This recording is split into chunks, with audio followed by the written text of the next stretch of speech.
سب نے تسلیم کیا ہے کہ قرآن واحد کتاب ہے، یعنی وہ یہ نہ مانے کہ یہ اللہ کا کلام ہے، لیکن یہ تسلیم کرتے ہیں یہ وہی کتاب ہے جو محمد نے صلی اللہ علیہ وسلم اپنی امت کو عطا کی. یعنی اصل میں تو یہ حضور کو ملی اللہ سے، اللہ نے دی امت کو، لیکن یہ کہ وہ پہلی بات کو مان لے تب تو وہ مومن ہو جائیں گے. میں نے اسی لیے کہا تھا کہ غیر مسلموں کی گواہی میں پیش کروں گا سب سے پہلے، اور یہ اس کی فہرست مجھے دینے کی ضرورت نہیں ہے، یہ بات میں پورے اطمینان کے ساتھ کہہ رہا ہوں کہ بے شمار مستشرقین نے اس بات کو تسلیم کیا ہے کہ یہ ماننا پڑتا ہے کہ اس کا ٹیکسٹ جو ہے پریزروڈ ہے، یہ محفوظ ہے، اس کی انٹیگریٹی، اوتھینٹسٹی، اس کے بارے میں کسی شک و شبے کی گنجائش نہیں. یہاں تک کہ اس کی قراءت میں اگر کہیں کوئی فرق ہے وہ فرق بھی محفوظ رکھا گیا ہے. یہ 7 قراءت اور 10 قراءت کے جو قاری جو آپ کو ملتے ہیں، یہ ایک فن ہے اپنی جگہ پر کہ ذرا سا اس کی موڈ آف ریسیٹیشن کے اندر بھی اگر کوئی فرق ہے تو وہ فرق بھی محفوظ ہے. یہ نہیں ہے کہ جو شخص جس طرح چاہے پڑھ لے، بلکہ یہ کہ اس کا ایک ایک شوشہ محفوظ. اس کو پھر یہ کہ سب سے بڑی بات یہ کہ اس کی حفاظت کا ذریعہ لوگوں کا حفظ، ان کے سینوں میں اس کا جمع ہو جانا.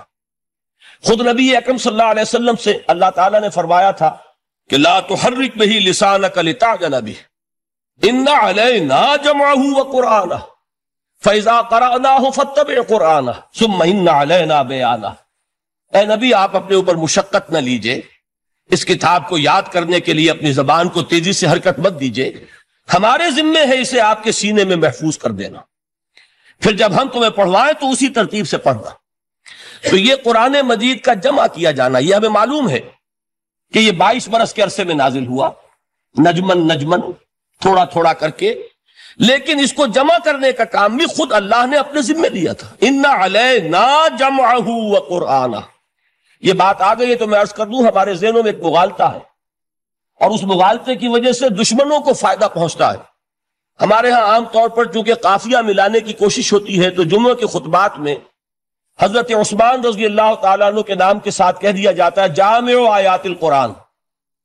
اب اس سے کہنے کا موقع ملے گا کسی کو کہ حضرت عثمان نے آیات قرآنی کو جمع کیا، یہ بہت بڑا مغالطہ ہے. اصل میں حضرت عثمان رضی اللہ تعالیٰ عنہ نے ایک نسخے پر جمع کیا ہے، کتابت شدہ کتاب کی شکل میں نسخہ جو ہے اس کو فراہم کرنے والے حضرت عثمان ہیں، ورنہ جمع تو اللہ نے کیا محمد کے سینے میں صلی اللہ علیہ وسلم. جمع قرآن کا معاملہ اللہ نے اپنے ذمے لیا، یہ خود حضور کے ذمے نہیں چھوڑا، نہ صحابہ کے ذمے چھوڑا، بلکہ یہ کہ ان علینا جمعہ وقرآنہ، ہمارے ذمے ہے اس کو جمع کرنا اور پڑھوا دینا. پڑھوانا ظاہر بات ہے بغیر ترتیب کے ممکن نہیں. اور احادیث میں آپ نے سنا ہوگا کہ بارہا یہ بات آپ کے سامنے آئی ہوگی کہ حضور ہر رمضان مبارک میں قرآن مجید کا دور فرماتے تھے حضرت جبرائیل کے ساتھ، اور آخری رمضان مبارک جو تھا آپ کی حیات دنیاوی کا، اس میں 2 مرتبہ پورے قرآن کا دور کیا ہے آپ نے حضرت جبرائیل کے ساتھ. اب ظاہر بات ہے جب قرآن کا دور ہوا ہے تو کیا وہ غیر مرتب تھا؟ وہ جمع ہو چکا تھا، مرتب ہو چکا تھا. البتہ حضور کے سینے میں سب سے پہلے جمع کیا گیا، اور قرآن اولاً جو جمع ہوا ہے وہ صحابہ کے بھی سینوں میں جمع ہوا ہے. وہ کتابت کی شکل میں ایک کتاب کی صورت میں موجود نہیں تھا حضور کے انتقال کے وقت، بلکہ جمع تھا صحابہ کے سینوں میں. اور صحابہ کے پاس کتابت شدہ کچھ اوراق تھے، کسی کے پاس اونٹ کی یہ شانے کی ہڈی جو ہوتی ہے بہت بڑی اور چوڑی ہوتی ہے چپٹی، اس پر لکھی ہوئی صورتیں ہیں، کسی کے پاس جھلیوں پر لکھی ہوئی، کاغذ بہت نایاب تھا. لیکن یہ کہ کتابت کی شکل میں پھر اس کو جمع کروایا حضرت ابوبکر صدیق نے رضی اللہ تعالی عنہ، اس لیے کہ جنگ یمامہ میں بہت سے حفاظ شہید ہو گئے تو تشویش پیدا ہوئی کہ اگر حفاظ شہید ہو گئے تو قرآن مجید کی حفاظت کیسے ہوگی.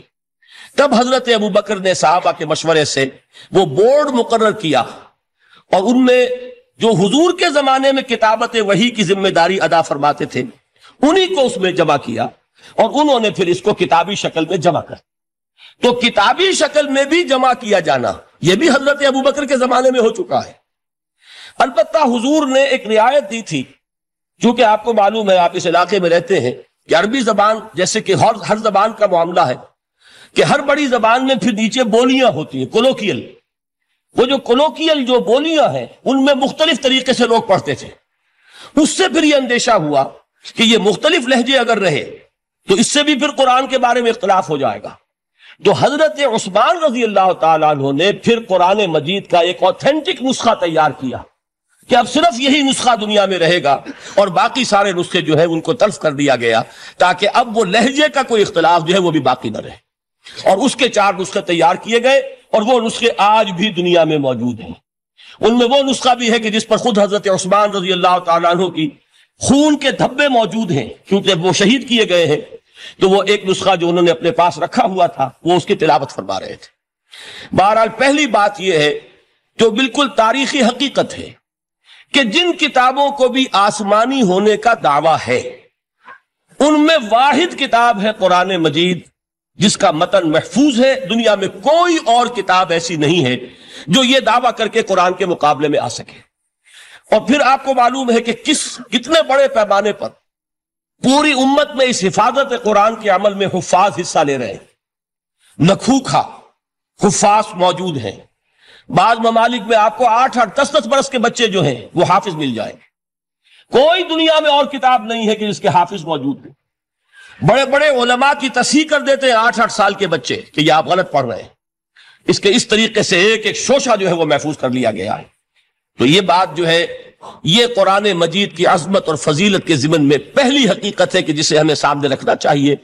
اور اس حقیقت کے ادراک و شعور کے لیے قرآن پر ایمان لازم نہیں ہے، بلکہ یہ وہ بات ہے کہ جس کا اعتراف ہر شخص کرے گا، خواہ وہ قرآن کو اللہ کا کلام مانتا ہو یا نہ مانتا ہو.